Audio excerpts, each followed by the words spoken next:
Also, the cinematographer, won't get into it, we have a long history, but he went on to do Big. It was one of his first movies, Big, and When Harry Met Sally, and also ended up doing, now this is amazing, the creating and directing and photographing the Men in Black. So we're going to talk today about coincidences or connections. But first I want to show this, this joke hit home with me. Not only because, like Travis Walton, his life was totally changed by a paranormal experience. 40 years ago, and almost 19 years ago, over 10,000 people throughout Arizona and New Mexico and California and Nevada were touched by the Phoenix Lights. It has actually become the most documented, most witnessed, and most important mass sighting, not only in the annals of ufology, but in the annals of human history. And we will talk about today how it touched people, not only in real time, but in long term. But the one big difference between Travis and myself, because I couldn't be here right now if I didn't have the hard evidence, which I'm also going to be sharing with you today. And people ask me all the time, so what was it? I don't know what they were, but I know that they were. And that it's time we get this topic out in the open, address it, accept it, and study it, so we can find out not only who's driving these things, but also move forward in our own evolution. Don't you think it's about time to stop with the ridicule and this thinking, well, that's why I finally came forward. After 7 years of anonymity, pushed my whole medical career aside for 7 years, searching for a logical explanation, which I have yet to find. But my data is now known worldwide. We even had a visit recently by the head physicist and UFO expert in China. Worldwide, other countries are much more open to these phenomena as being unearthly. And not only was he duly impressed with my hard 35 millimeter evidence, but he showed me pictures, the identical phenomena over China. But today we're going to talk about a lot more than just the hard evidence. I'm going to show you some of that, and I apologize if I talk quickly because I want to squeeze a lot in. There are many here that haven't heard about the Phoenix Lights, and there's so much mis and disinformation that it's time you heard what was really going on, and that's why I finally came forward as a scientist, as a physician, to let people know they're not crazy. Most anomalies can be explained.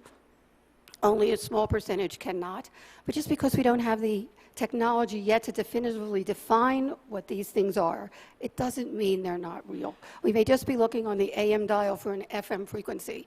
And I urge you to take a peek at the Phoenix Lights Network. It is packed. I wanted to get all that information out there as much as I could, so to raise awareness and educate people so they could learn and grow. So please, if you get a chance, take a look. There's so much to explore and consider.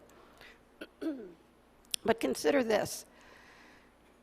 Now with Hubble and Kepler telescopes, they're telling us there are billions of other galaxies along with ours, with their own suns and their own planets around those suns.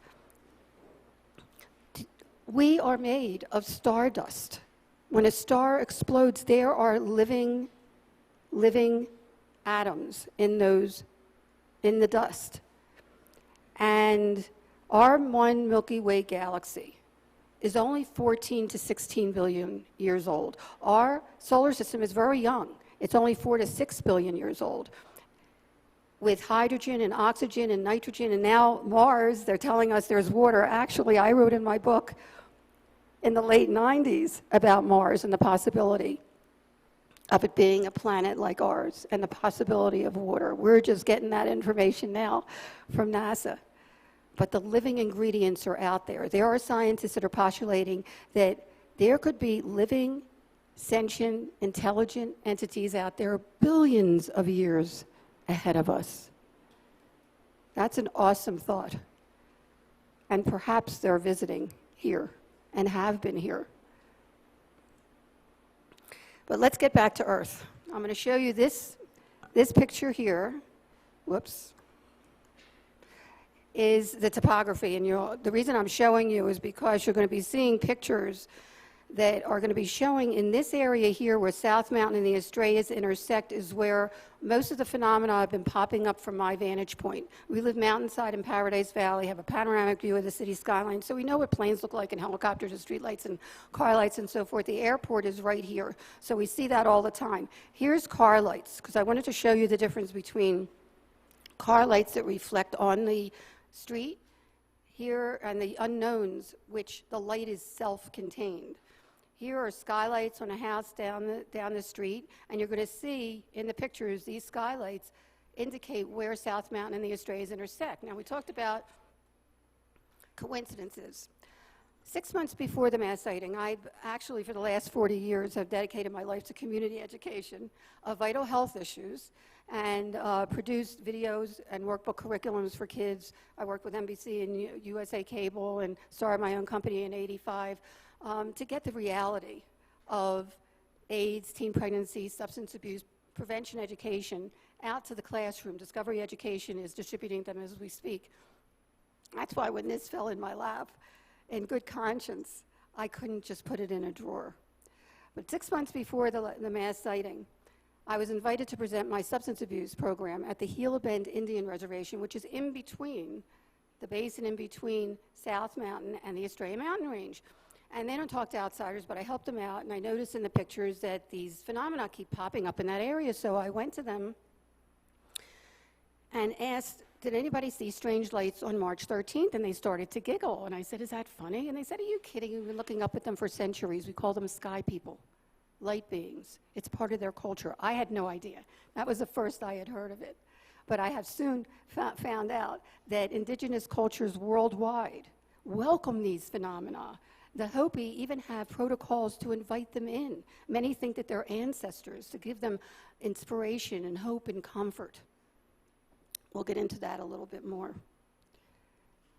They even showed me petroglyphs on the mountain and told me that the Estrellas, that's how it got its name. Estrella means star in Spanish, and the Spaniards of the day either saw these phenomena or heard about the lore and named the Estrellas. And they also believe that there is a portal or a gateway in that area. And when you look at my data, I'm a healthy skeptic, I always leave the door open.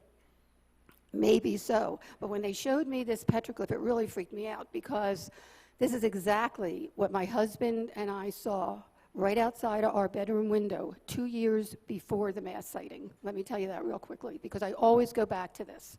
I always go back to this, because no matter what anybody says, I saw this up close and personal, and I got pictures of it.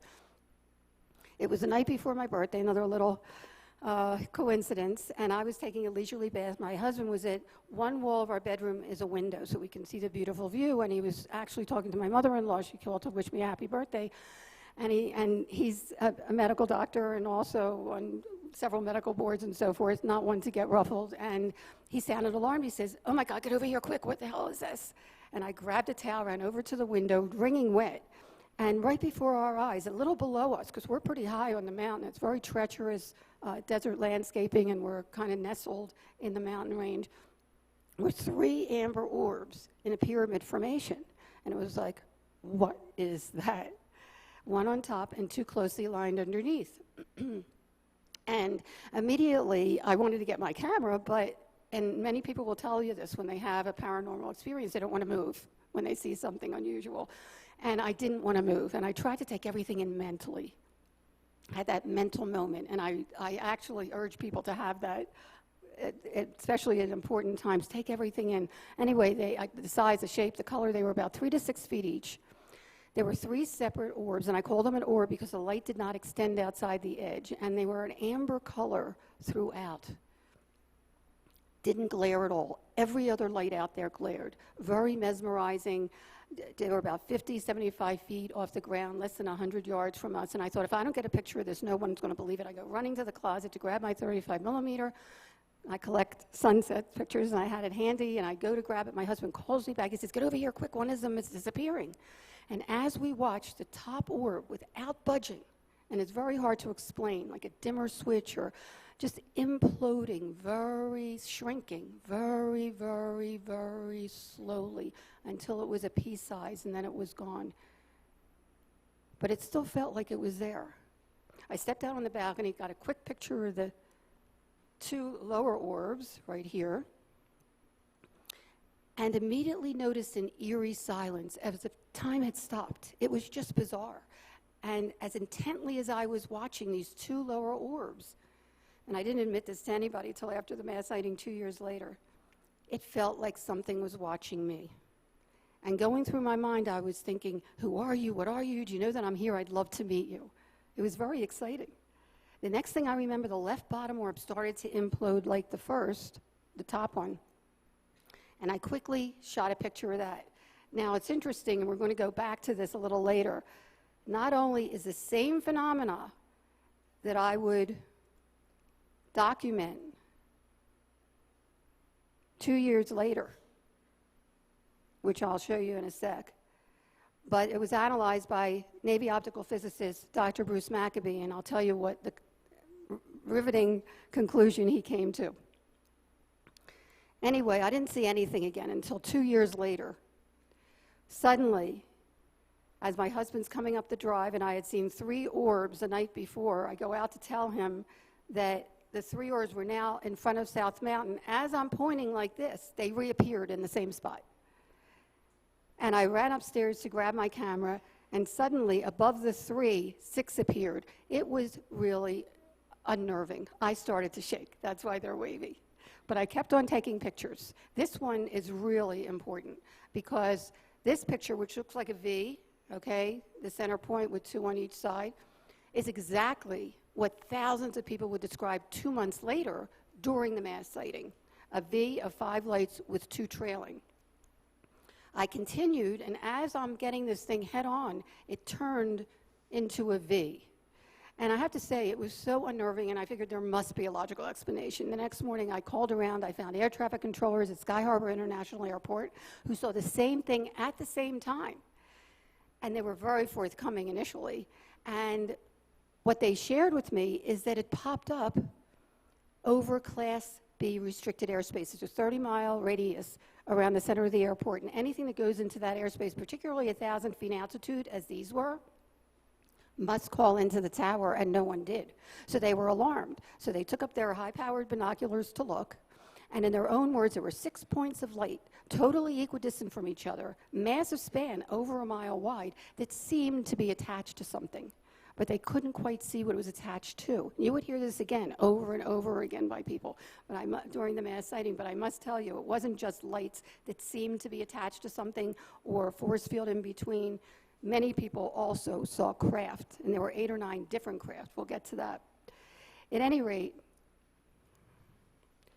well, let me share one thing first.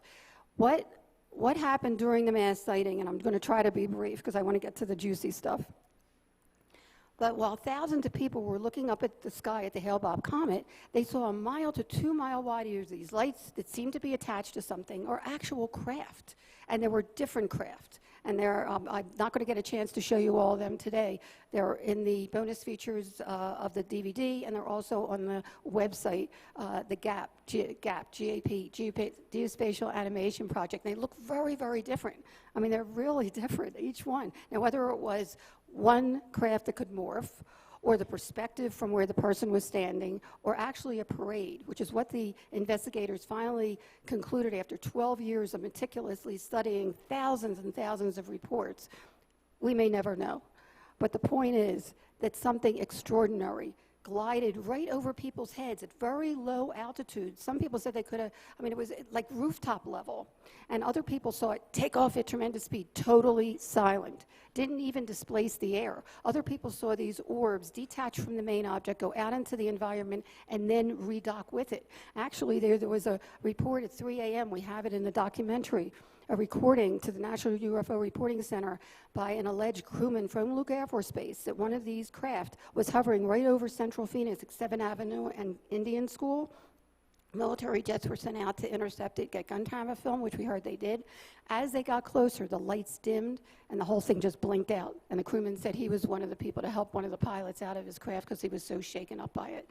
And I'm telling you, this was not only many things happening at the same time, but for many, many hours. Whatever you've heard, one or two events, mis and disinformation. There were many events, and starting at 3, not only weeks before, and there were other people seeing them as I was, but at 3 p.m. on March 13th, it started daylight sightings, and then in New Mexico at 5:30 by Native Americans, California at 7.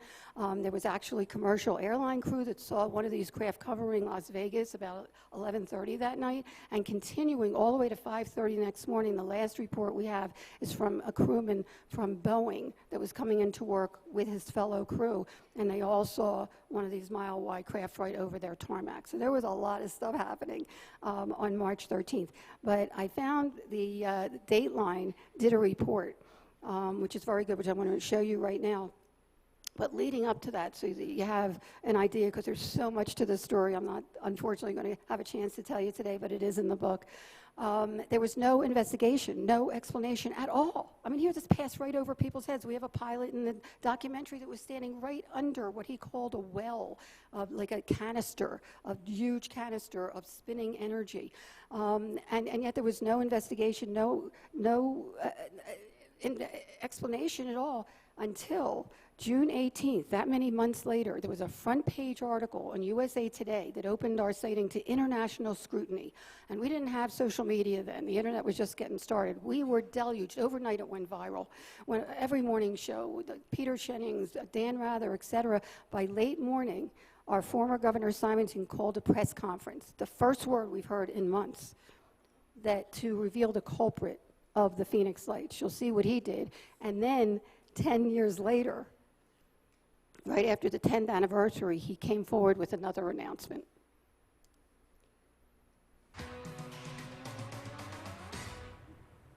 Our next sighting even got a governor in on the act. He tried to make a joke of it at first, but ended up admitting that he just couldn't explain what he saw. But that didn't stop the military from trying. We have saved the best and one of the best known UFOs caught on tape for last. It is our #1 close encounter.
You're not going to believe what I saw. And he was amazed by what he heard. If we opened up a newspaper, you could not block out the object that we saw. And these are very unambiguous, up-close sighting of a craft, not lights, not flares. This is the craft that flew directly overhead people. One of the kids I talked to said he could have hit it with a rock, it was so low. Whoever did this wanted to be seen. And they were seen by Dr. Kitai again and again and again, nearly a dozen times over the next decade. But after the initial mass sighting in 1997, everyone wanted to get to the bottom of those mysterious lights. Everyone, it seemed, except the authorities. For months, there was no investigation. There was no explanation. They just blew it off. But then Governor Fife Symington announced he would launch an investigation, and at an unscheduled press conference claimed authorities had uncovered the source of the Phoenix Lights. The public waited with bated breath for the governor to reveal the evidence. Okay, it turns out the investigation was really just the governor's idea of a joke. And the evidence, that's just his aide, dressed up as an alien. This almost hysterical environment that was building. I just decided that this is a great opportunity to go add some levity to the situation. Who says you can't trust the government? It really offended many, many, many people. And Arizonans still did not have an explanation to the lights until About a month later, the flare theory emerged.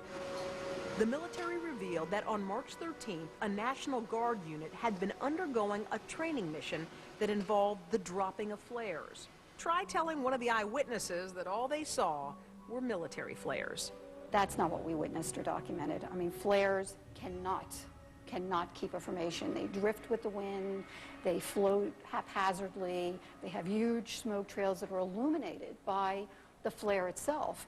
I'm not saying it's an alien spacecraft, but don't tell me it was a military flare, because that's an insult to everybody. Speaking of insulting eyewitnesses, it turns out that the governor may not be as skeptical as he appeared at that press conference. I met with Governor Fife Symington. He said, you know what?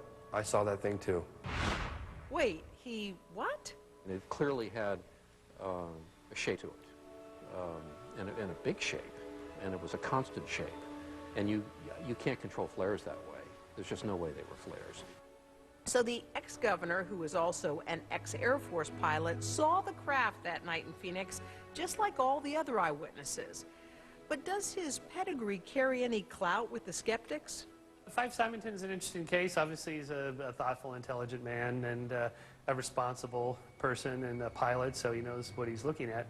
I think the fact that thousands of witnesses have come forward to date saying we saw this craft, I just don't think we can dismiss all that testimony. I saw these things up close and personal, and no one can say that I didn't see what I saw. It cannot be explained or denied. And neither can the fact that Symington mentioned that there was panic. There was no panic. Maybe for the military and the government when they came out, and across the world we were deluged by media. It's really important to share that in over 18 years, almost 19 years now in March, there has not been not one report of harm, threat, or abduction associated with the Phoenix Lights. Can't talk about other things out there, but I can talk about the Phoenix Lights, and these are worldwide. They've been happening for centuries as well. But to show you, this was my video of the 3 endpoints of a giant mile-wide V or triangle. There's the close-up, and I was contacted by an expert, Orion Constellation expert, who actually analyzed not only my video, and the video, as I mentioned, doesn't do it justice. They're much smaller, they're white, they're flicker, and whatever, but the formations are compelling, and he was compelled by the timing of it all. And he checked when I took my video, the location at Sky Harbor, because the air traffic controller saw it there too, and actually equated it with the Orion's belt that was directly above where I was taking the video. Coincidence? We know that Orion's belt not only is said to, around the world, to have archaeological things worldwide, including the pyramids, and in Sumerian and Mayan pyramids as well, equate with the Orion's belt. Is there a message there? This is a forensic. This is actually one of our because I won't have time to show you all of them, but this one is pretty impressive. Larry Lowe did beautiful illustrations, and he also narrates this. This is the one craft, just to give you an idea of what people were seeing on March 13th, 1997, that actually we believe not only Symington saw, but is what I photographed. This is a forensic recreation of the Sky Harbor Triangle that was first reported near Carefree around 8:15 and was last reported near Sky Harbor at 8:40 p.m. The path of the craft has been pieced together by combining reports of similar objects. We begin with a view from the intersection of Lone Pine and Scottsdale Roads, 2 miles away from the craft as it hovers 1,000 meters over Lone Pine and Pima. The craft, depicted as 2 miles wingtip to wingtip, proceeds east down Lone Pine Road. The view moves to the intersection of Jomax and Tatum Roads, 3 miles south of the next sighting at 8:26 p.m. at the intersection of Lone Pine and Cave Creek Road. At this point, the object began a heading change and turned to the south. At 8:28 p.m., a report from a material site on the East Cave Creek Road put the craft halfway through the turn. This view is to the west from a point above Jomax and Tatum, roughly 3 miles from the center of the craft. At 8:30 p.m., Max and Shala Saracen reported the craft near Crave Creek and Pinnacle Peak roads. This report included UFO occupants seen in the windows of a triangle which they described as at least 2 miles wide. At 8:35 p.m., the craft was observed from the intersection of North 32nd Street and East Shea Boulevard, proceeding south towards Squaw Peak, where it was last seen entering the Phoenix Metropolitan Valley. At 8:37 p.m., the craft was observed by Terry Mansfield and members of her hospice group on the south side of Squaw Peak.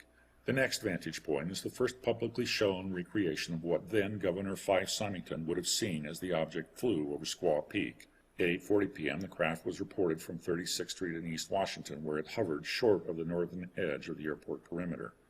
The final view is a recreation of what the tower crew would have seen had they been looking due north. Some reports have this craft departing directly vertically, a truly astounding conclusion to a truly astounding series of observations. Pretty awesome, huh? It was really amazing and changed people's lives forever. In fact, in real time, the movie Independence Day had been real popular about 6 months before, and we're so inundated. We talk about this in the documentary with threat, and harm from the media and Hollywood, that Dr. Gary Schwartz, who's the head of the consciousness department, study department at U of A, said, if you see something that you're told to be afraid of, how do you think you're going to react? And kids were jumping up and down, Independence Day, Independence Day. But as it got closer, a calmness came over everyone, adults and children alike, a connectiveness to the phenomena, that when it passed over, people wanted to run after it and chase it or have their parents get in the car. There is so much more to this story, and this human aspect is a really, really integral part of it. We will get to that shortly, but first, what got me is when I started looking, I knew nothing about this topic. I should say that up front. I didn't touch it at all, didn't go there, didn't know anything about it. And here I'm seeing things up close and personal and photographing them, and then thousands of people see what I saw, push my whole medical career aside, again, to try to find a logical explanation for what I witnessed and photographed, and have yet to find it, but was finding such credible, compelling data that these phenomena have been with us since human documentation began. There are etched out caves, prints of long extinct animals with the same phenomena in the sky. In Peru, and there's writings, the India writings and Sumerian writings, and even in the Bible, Ezekiel's wheel. And then we go to the 15th and 16th centuries. We have pictures and frescoes of people on the ground looking up at the sky, which would be a UFO today, and even beings in the UFO. Fast forward 100 years before our mass sighting, 1897, April of 1897, in Kansas, and then California, Washington, and Canada, people were describing a massive airship with removable lights. Sound familiar? This was 6 years before the Wright brothers took flight. And then fast forward to World War II, what they called Foo Fighters, the same exact orb phenomena flying around their aircraft. And every side thought that it was a spy technology until afterwards each side tried to find out what it was and nobody could. And then I started finding pictures of the Lubbock lights, and I'm going to run through this quickly so we can get to the good stuff. Hudson Valley, very similar phenomena as we had throughout Arizona. Here's a picture that was taken by a pilot for 30 years in Connecticut around that same time. Belgium had their wave in the late 80s, and they actually are a model for what should happen. They joined forces, and they're very open to study these things with university scientists, civilians, and military. And that's what should happen, and I hope we get to that very, very soon. Also UK, incredible technology that thousands and thousands of people saw. This one got me. In my study, I found out that in St. Petersburg, Russia, 1 month before our mass sighting, they had a mass sighting. And a number of civilians caught video that's exactly like our multiple different kinds of craft. Here's one, like the one that I shot. Here's another which really blew me away, because when I saw what they had compiled after 12 years, each light is actually made up of 3 lights. People saw that in Arizona too, a month later.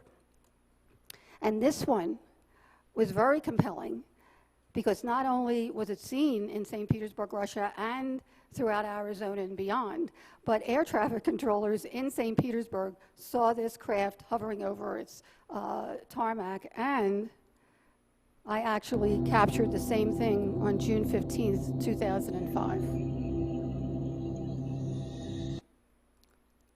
As we go on, actually, Paula Harris, dear friend of mine and colleague, you probably saw her yesterday, was in a meeting with ufologists in Rome, and one of them ran in from outside. There's a UFO out there, there's a UFO out there. Well, when we blew it up, same thing.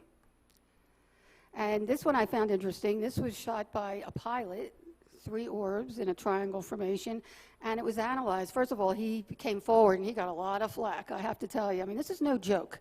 And it's enough with the ridicule and the criticism and discrediting. He said, I believe these lights were not of this world, and I feel a duty and responsibility to come forward. And he had no idea what they were. This orb was analyzed by a enhancement imaging company, and they thought that there was a face in the orb. I'll let you decide. But again, Native peoples believe that these orbs are living entities.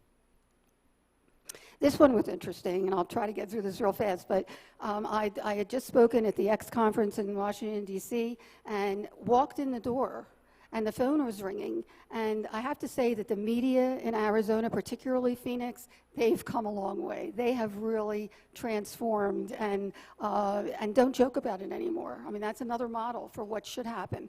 Of course, I was doing NBC reporting in the early 80s with people that were just getting started in production and so forth. When I came forward in 2004, many of them were now the head of the news department at CBS and the head of production at Fox. And the investigators used to call the person who had these pictures Dr. X.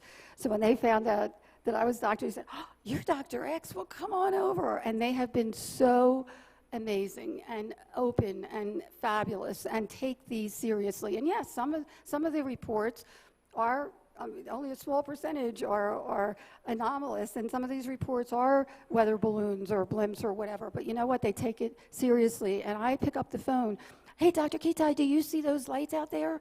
Well, we're nestled in the mountains, and actually they were on the other side of the mountain, so I didn't see them. And I figured I'd find out the next morning. Well, the next morning, the phone was like off the hook.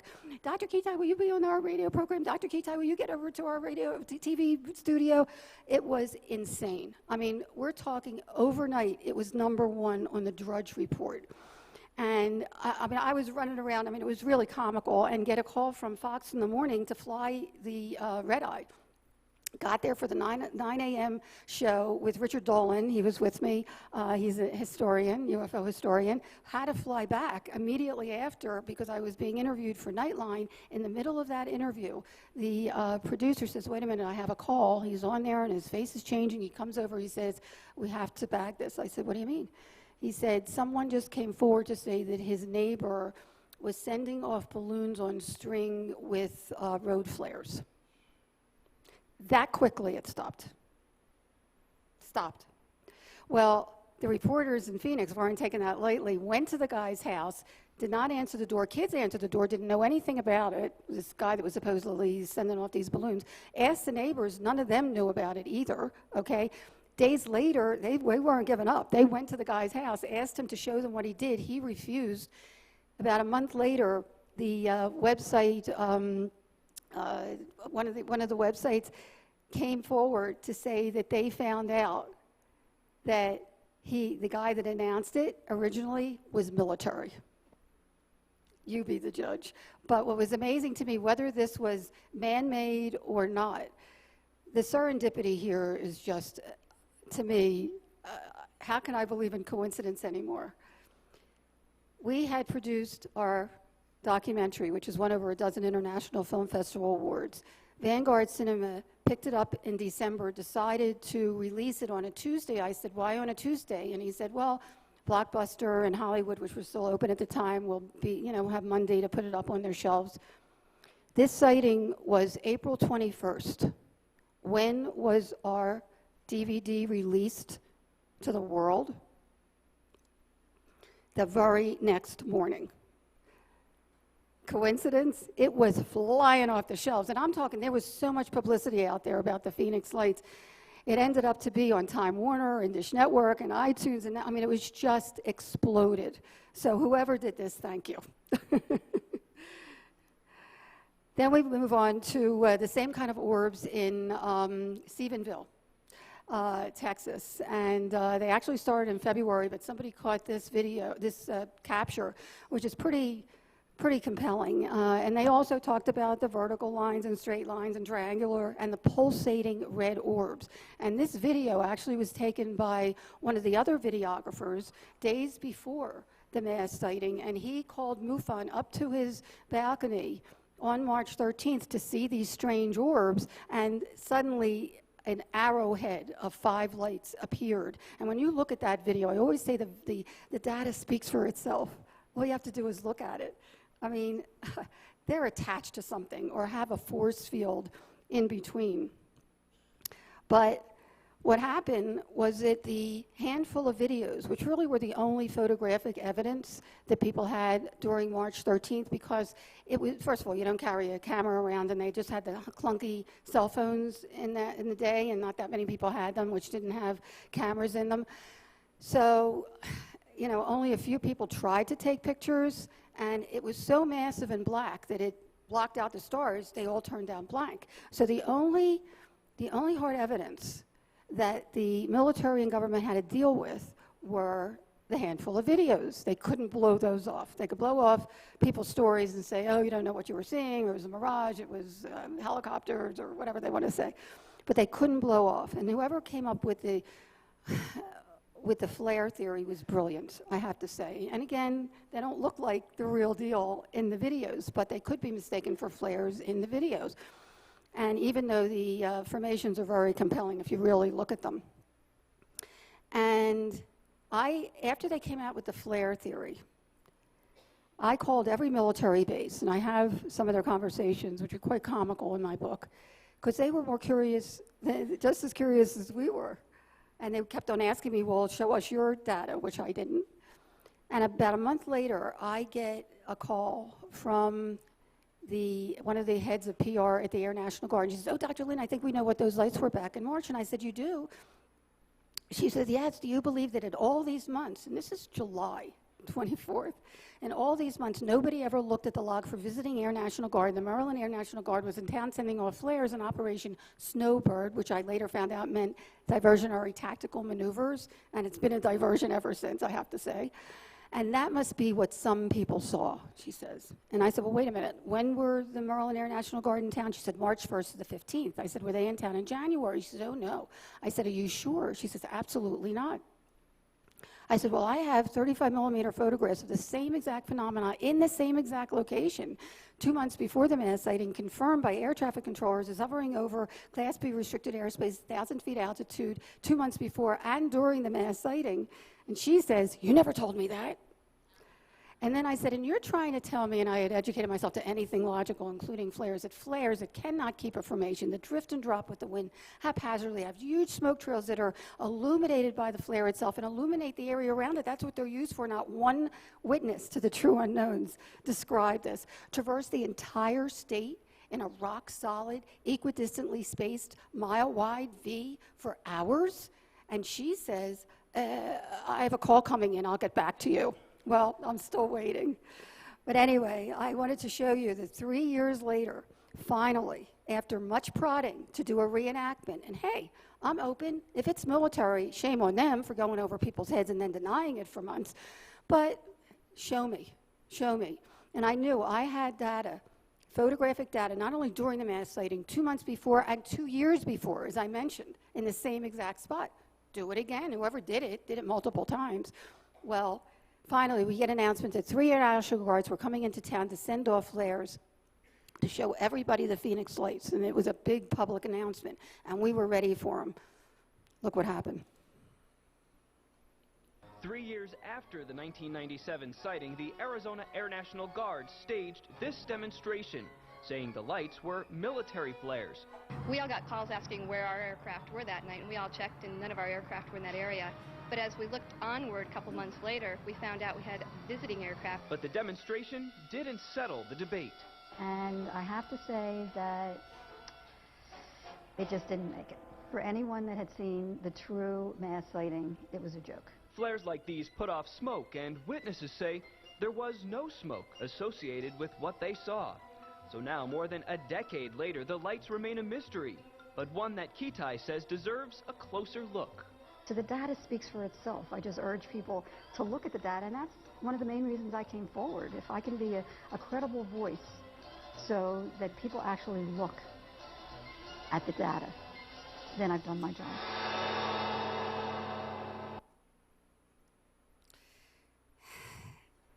I always say keep looking up. It's really a double entendre. Not only keep looking up so you can see things that may be out of the ordinary, but also my investigation, my 7-year investigation, and I'm still investigating actually 18 years later, but at the time I started interviewing witnesses who shared with me that they had had near-death experiences as children that was reawakened by the mass sighting. And I thought, wow, that's really interesting, especially since I did too when I was 8 years old. We don't have time to get into it, and I do in detail in my book. But I thought, wow, could there be a connection between all unexplained phenomena, whether it's near-death experience, out-of-body experience, unexplained aerial phenomena that have a mystical light associated with the experience? And when I started looking, just like the UFO phenomena, I started finding such credible data. University studies at the University of Connecticut, Dr. Kenneth Ring called the Omega Project, a 4-inch book. I lay this out very simply in my book. But the entanglement theory tells us now, we're finding out that at subatomic levels, everything's interconnected in a single unified mesh, a universal oneness. Humans have been known for centuries to look for atonement. I call it at one-ment. And the Phoenix Lights are part of that. The Phoenix Lights change people not only in real time, but in long term. People went into the environmental movement, went into the peace movement, stopped eating meat, changed their lives forever. They were awakened to the connection between the universe, to the earth, and to each other. And real quick, because we don't have time, this is a whole nother lecture in and of itself, just to show you, and if you're interested, I do go into this in detail in the book because it's fascinating to see the connection is there with the NDE, near-death experience, UFO connection, mystical light, the out-of-body state, feeling like you're in another space and time, the timelessness, seeing light beings. I actually saw 3 giant light beings in robes with hoods over their heads above the earth, watching the earth. And I tried to see their faces, but I couldn't see their faces. When I came back at 8 years old, I thought they were spirit world, and they've been with me ever since. Now, after the Phoenix Lights, I'm not so sure what they were, but nonetheless, they were light beings. And they were watchers. And we know in antiquity writings, they talk about the watchers. Telepathy. There was telepathy during the mass sighting itself. But in these experiences, people will tell you time and time again, there's telepathy and that experience of oneness, of coming home, but of having to go back. And when they come back with knowledge. And I myself came back with knowledge way behind my years. I thought everybody knew the secret. I thought everybody was empathic and psychic. That consciousness, cosmic consciousness, a knowing. It's not believing.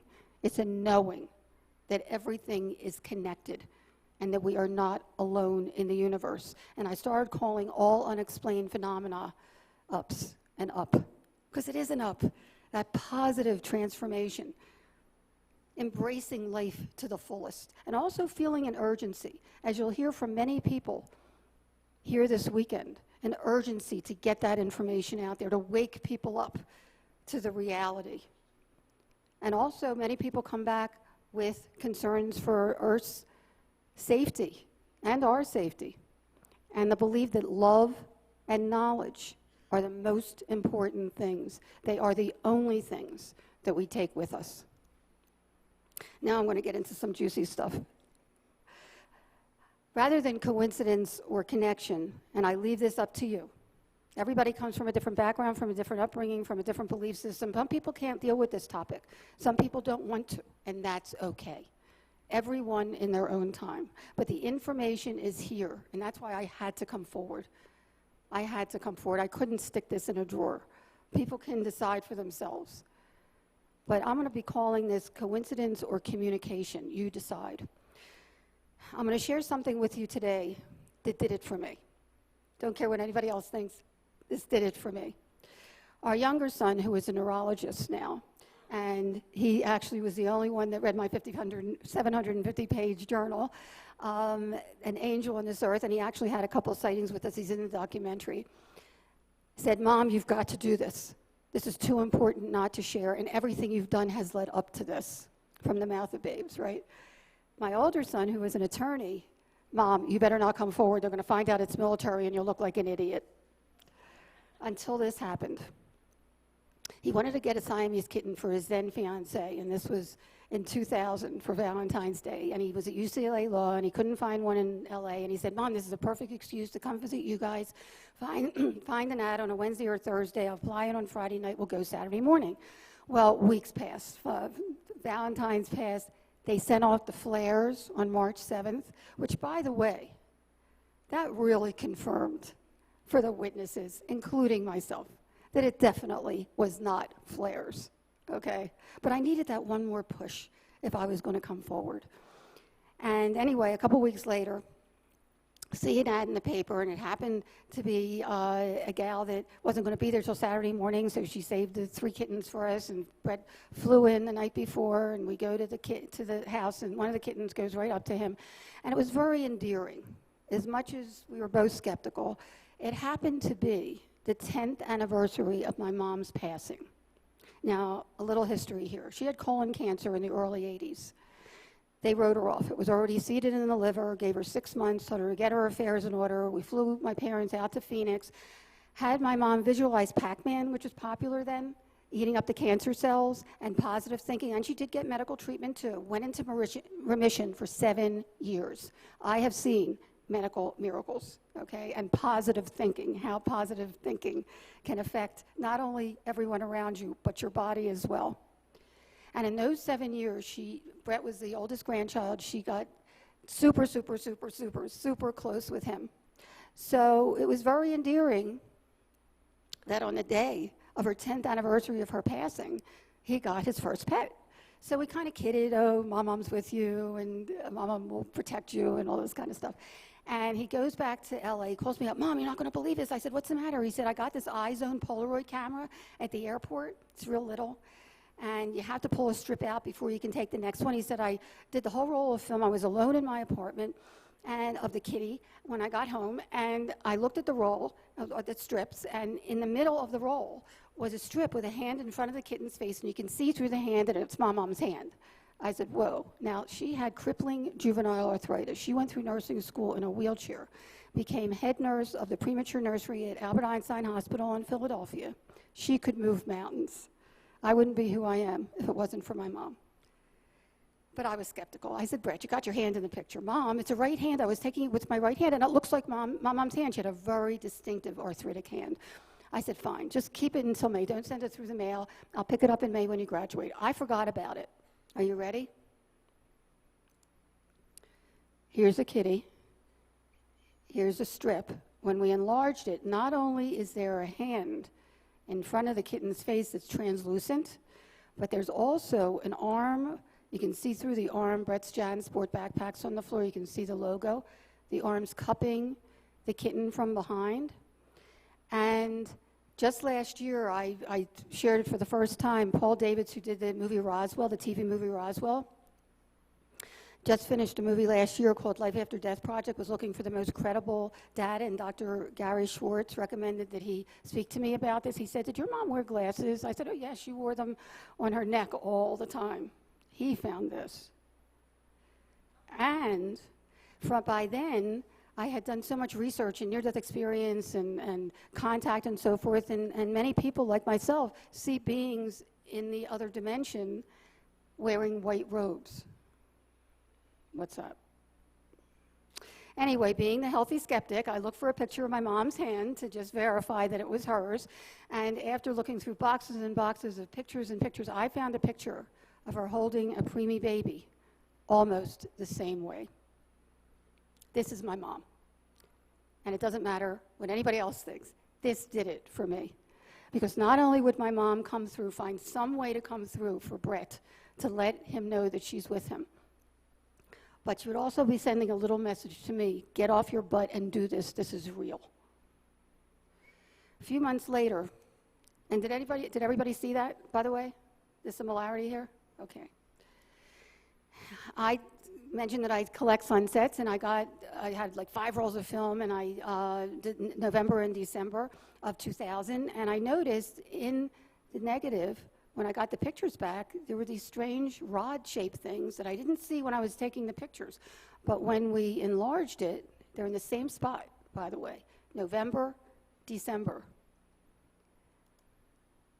These rod-shaped objects are spoken of worldwide as motherships. And in fact, at the Navajo Nation, we have Navajo Rangers that are working closely with Arizona MUFON. And they speak at our anniversary celebration every year at the Scottsdale Hark and Shea Theater. I invite everybody, please come. We have it right around March 13th every year. It's sold out, so make sure you get your tickets early. And we have speakers after. We had Travis Walton. He was kind enough to speak last year. And we have the Navajo Rangers, which is tremendous. I mean, here's law enforcement that are actually coming forward to talk about what's happening up there. And they talk about these rods and these giant cigar-shaped craft that have orbs or craft coming out of them. Now, a year later, we had the most horrific occurrence in our nation's history, 9/11. About a month later, I'm watching TV with my hubby, and every news station is talking about the anthrax scare. And they're even showing nuclear possibilities. I mean, it was just really, really frightening. And knowing that Brett was in LA, I mean, what was going to come next? I was in a panic mode, I have to say. And looking out the window, we hadn't seen the Phoenix lights since '98. They did come back, and I have the video of that sighting in the documentary. And I'm thinking to myself, oh my God, were they trying to wake us up to what we're doing to ourselves and our planet before it's too late? And is it too late? And I was really in a panic mode, I have to tell you. When I was looking out into the sky, and I thought, if you're real, why haven't you shown yourselves? Do you know what happened here 9/11? Can you help us? And this was really deep, heartfelt. And with a beat, there they were. Now, first of all, coincidence or communication? I'd like somebody to tell me what those are. A year later, our younger son, who was in medical school at the time, came up to Phoenix. He was in Tucson. Came up to Phoenix one night out of the month. We were upstairs watching TV and the news, and they came on with this new crop circle that had just formed in UK. That I don't like to show what they might look like, because I don't know what they might look like. But here was this crop circle, and they were talking about the binary message. Whoops. The binary message that was in this disc or orb, which read, "Beware the bearers of false gifts and broken promises." Sound familiar? "Much pain, but still time. Believe there is good out there. We oppose deception. The conduit is closing." Well, as the reporter is describing this, Dan turns to my husband and says, "Oh, I wish I could see the Phoenix lights." And my husband turns to him and says, "Why don't you ask your mother to will them in?" Kiddingly. And they're laughing and giggling. Meanwhile, I'm looking out at the sky and I'm thinking, oh, if anybody would appreciate the Phoenix lights, Dan would. Not just 1 or 2, but if there's 3, what could that be? And right after the report, there they were. Same location again. These are the skylights where South Mountain and the Estrellas intersect. And it's comical to hear them, you know, first of all, they fell off the chair, and then they ran outside, and Danny's giving his differential diagnosis. Well, it can't be planes, and it can't be helicopters, and it can't be balloons, and it can't be flares, and going through the whole thing. It was really cute. They have not joked about it ever since. But anyway, a year later, Danny came back again for one night out of that month, and we had just put down our prize German Shepherd, and he had grown up with her, and it was really sad, and he had a big test the next day, and he comes upstairs, and my husband was already asleep, and we went out on the balcony, and we're crying in each other's arms, and he said, "Mom, look." And he whispers in my ear, "Mom, they're here to comfort you." I get filled up every time because it was comforting, just knowing they were there. I was speaking in Italy on March 25th, 2006. Again, the anniversary of my mom's passing. At Paula Harris's conference there, she had myself and Jaime Musan, and he actually showed this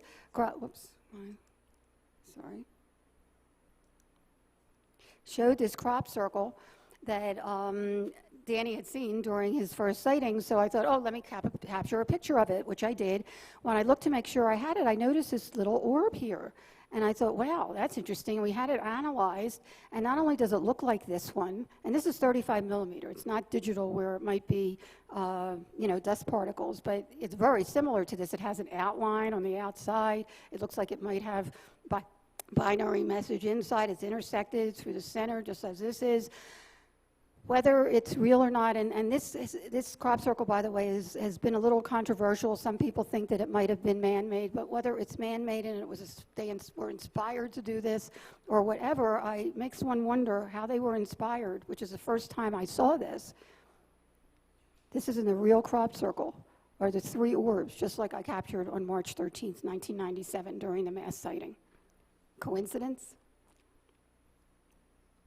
This is one of the last pictures, sightings that I've had, and I share this with you because not only is it four orbs in kind of an arc way, but when I looked at the pictures after I took them, and I don't know if you can see it clearly here, but there is an orb here. And you can see the tail of it. It's moving. Can you see that out there? It's hard to see, but it's not in the other pictures. It's just on this one picture while I was taking, which I found really interesting. I hope you do too. But there is much, much more to this story. As I said, I had a 750-page journal 7 years later that I squeezed the best of what I found into 250 pages, and it's now in its third print. But this is one thing that I'm sharing now in the latest edition. My pictures were of 1995, the closed sighting, were analyzed by Navy optical physicists. When we had the 1998 sighting, I had alerted the other witnesses to the mass sighting that I had seen these orbs. They came back through a fog, and we actually captured from north, south, east, and west this incredible 20-minute array, 40 miles wide of straight lines, mirror images, and the last thing was a giant pyramid triangle of orbs.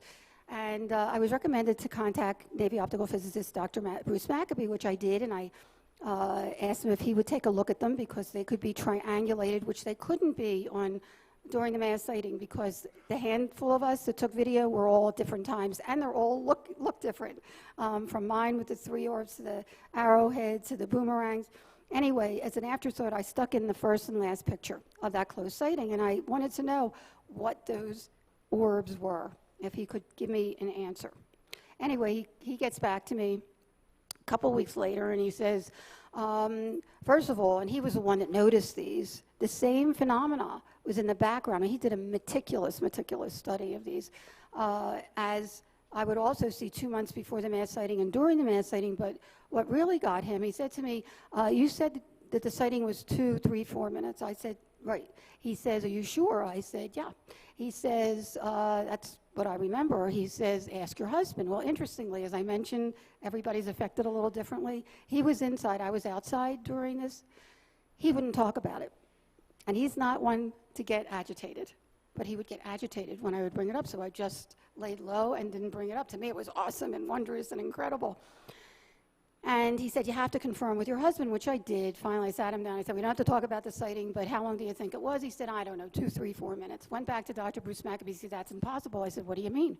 He said, look at the skyline. Now, I would have never noticed this in a zillion years. He said that there are many lights on, groups of lights in the first picture that are off in the last picture. He said, that doesn't happen in a couple minutes. He said, I want you to do an experiment, go out on the balcony, shoot the skyline from possibly the same spot, one night every hour, the next night every half hour. I did it another night every 15 minutes, and see when the lights start going out. Well, I usually take a bath when we're home between 7 and 8. So let's be conservative and say the starting point is 8 o'clock. The groups of lights start going out at 9. This last picture is indicative of 10:30, 11 o'clock. And again, he was so meticulous with this, and he did it again a couple years ago for a National Geographic show, and now with the improved technology, even found more groups of lights that were on in the first picture and in the last picture.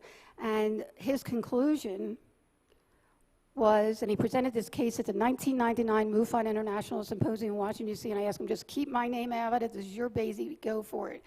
From a thorough analysis of the data, there were hours that passed between the first and last pictures, not minutes. And he presented the case as the first authenticated, if not the only, photographic evidence of missing time. And the reason that I'm sharing with you now and in the latest edition of the book is that, first of all, linear time is primitive. That's our concept of time, past, present, and future.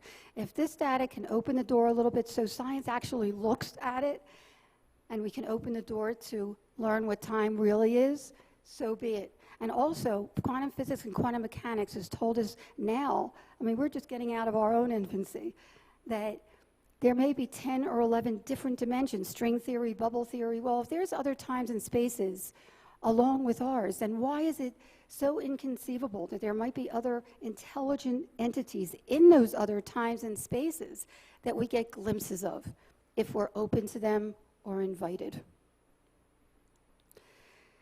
Another thing, and I'm so honored that he took the time and that he also said that perhaps the most important result of Phoenix Lights is that they turned Dr. Kitai to do the things that book, documentary, public appearances that she would have never done. I would have never, ever done this if they hadn't happened. Obviously, I was inspired by something. And my efforts, he says, are very important in bringing this message to the public. But I'm not the only one. I'm not the only one. I'm just a messenger, just as Travis is, just as so many people are. And that's what's important, for credible people to come forward and give that message. And one of the other people that's getting messages sent me, and I get emails, and I urge people, even if you just tell one person, and that was another reason I had to come forward. As a physician, it is so important not to let your experience fester. If you don't share it, it festers. It's not healthy. Just talking to one other person, sharing with one other person, even in an email, which I welcome, is healing. It's cathartic.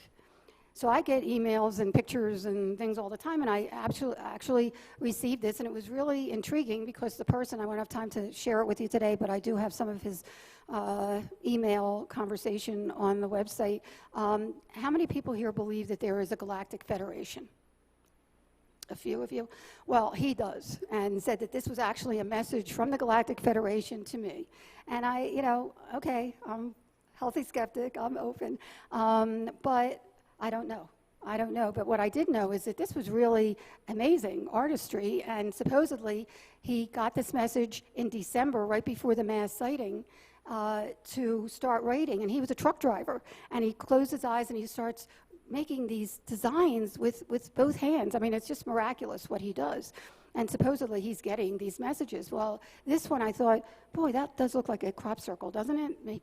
Maybe I'll contact the 2 crop circle specialists that I knew, Chet Snow in Sedona and Colin Andrews from the UK, and both of them simultaneously email me, oh my God, Brian DeFlores, he is amazing, he's fantastic. And actually, 3 weeks after he had sent me this, Chet Snow was in UK and walked in this crop circle. One of these crop circles is almost very similar, if not identical, to what Brian had sent.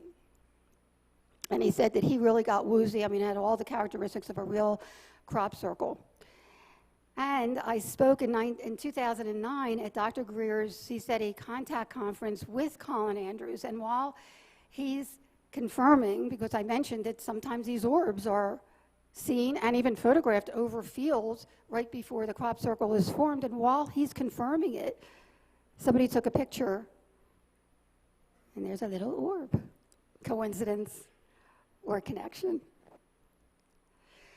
Well, he kept sending me these pictures, which were really amazing, and I urge you, I have them in the bonus features of the documentary and also on the website. They are not only gloriously beautiful, but there is an energy to them.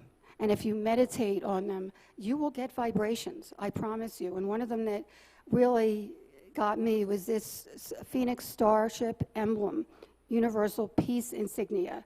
Not only because it's beautiful, but also, and meaningful, but also because shortly after the mass sighting, I was handed this crop circle by a senior math professor at ASU, which blew me away because it's 3 orbs, just like my husband and I saw intersected by a triangle or a pyramid.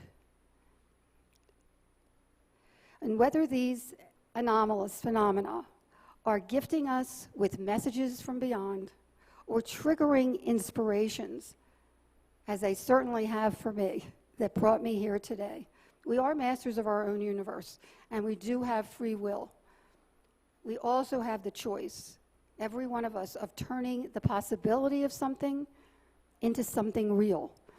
And right now I am actually working on a very real curriculum for kids called Out of the Box, The Adventures of Sue F.O. Field Observer and Hugh F.O. And he's a little alien with a Disney illustrator and wonderful teachers, and it is groundbreaking. There is nothing in our history books. In fact, that's what prompted me to do the documentary, because I went back to work at the Arizona Heart Institute as the head of the Wellness and Imaging Center, the heart test, when I came forward in 2004, all hell broke loose. I mean, I was doing radio programs into the night and Barnes & Noble and Borders tours on the weekends, and some parents saw me there and invited me to their school, in which I was blown away that they would even let me in with this topic. And as soon as I walked in, there were 200 middle school students. You could hear a pin drop. They thirst for this knowledge. I asked, how many believe that we're alone in the universe? Not one hand went up. Hannah, how many believe that we're not alone in the universe? Every hand went up. They want this knowledge. And now we're going to give it to them in the most credible and professional way that I can. This is what I've been doing for 40 years with health curriculums. Now we're working on this. And anyone that's interested in learning more or participating, please get in touch with me. The documentary, we've won over a dozen international film festival awards. Astronaut Edgar Mitchell is in it. He was actually being conferred with while the mass sighting was going on, and he talks in the bonus features about the cover-up. He is fantastic. 911 police operator. We have incredible people in this documentary. If there are people that you know that aren't into this, that don't want to hear about it, show them the documentary. I think they'll think a little differently after they watch that. And of course, the book. There is so much more in the book that I would love to share with you another time, but I hope that you get a chance to read it. It's available in libraries. I'll be out here signing them today. There is much more to this story, and especially the message.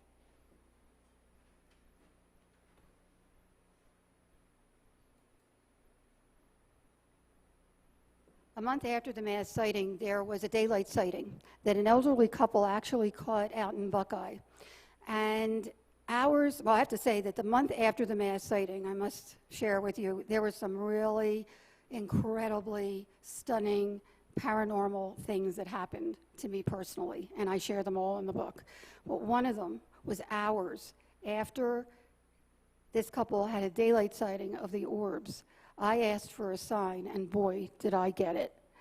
And there were thoughts going through my mind that were so foreign to me, so riveting, that I had to go downstairs, and this was in the middle of the night, to write them down. And I walked down to our den, and I started just writing on a pad and writing and writing and writing. Some people might call it automatic writing, things that I would never, ever think of in a zillion years. But it was a gift.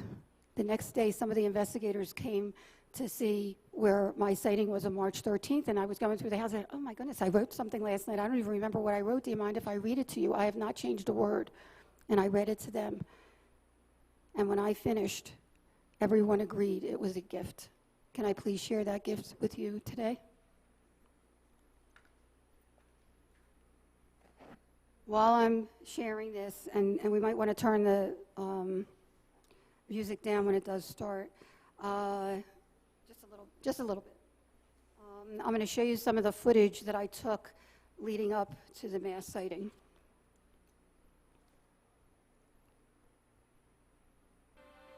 You can turn it up a little bit. Thank you. I don't know about other living creatures in this vast universe, but questions keep permeating. Going to be able to produce the evidence that is going to be seen around the world and is going to prove that this is real. So the next time you look out in the sky and you know that the Phoenix lights touch one person at a time, a very deep, non-threatening level, I hope you'll think of today and the Phoenix lights and that they have touched you as well. And know that there is good out there. Thank you.